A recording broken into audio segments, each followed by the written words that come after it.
LTX on the beat.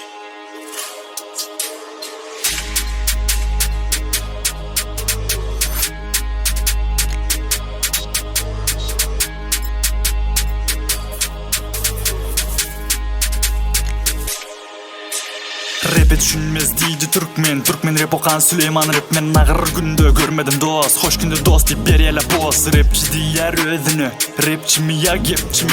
Ayıra bilmen rap bilin gepi, rap okup çık ya dilinin zepi. Salsa da zepi yetmez sesi, timme boldun gülkü. Rap'de kalmadı mülkü, dürtsem de ulersin ki. Rapper bol deyip fanadım dünkü, sen sol deyik hemme güldü. Tekstlerin güldü, rap zok yoldu, sözlerin yaraman yolda öldü. Ey okey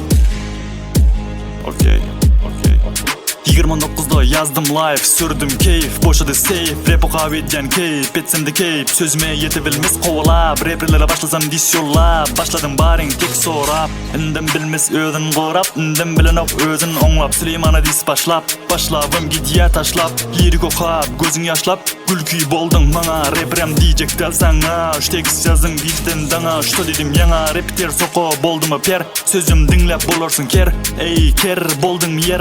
Özüne diver kek, heniz okko yan ertek. Kıssan manım dur rentek, konsert berce galp ettik. Sana deldir bolmak mindik,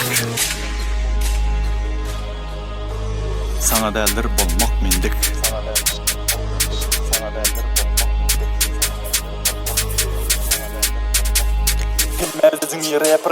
Emme özüngü rapper dipsin, rap çeyna biyen dipsin. Rap çeyna biyen dipsin de men kinemipsin. Ey özü rap'e dün gelpsin, kaldı men da aytmanı gepin. Manisini öğren başta rapin, malades tügeleme diyecek sana. Hayalem bilyen rap'te barlığını 3 harp. Ey bildin mi gördün mü Süleyman'day boldun mu onda. Başka etme gün güç sarıp, fanatlarımın abrayı bektir senkinden. Özün assın menkinden, sorzun mennen nomeram aşar gün günden. Ey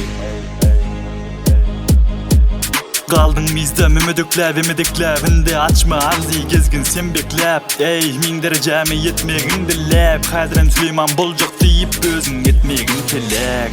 Dine bol ya bizde Süleyman ve fit baktonun üç indim dilegin buluru gelmeyin dip güç. Şagirt düşman boldum halifa, görenim bilenem uramak fit. Ursan fit, göryen eşten boldu M3 hit. Men rap'e geldim de rap'te boldum gat. Rap'te bulurun var sıfat, hemme bir cevaptır neçe uğrusu da hat. Rapperlere verdim müngüllü otpiska, gerek del basman patpiska. Azatlık sarhanı girme güçün, gerek sana Süleyman'dan viza.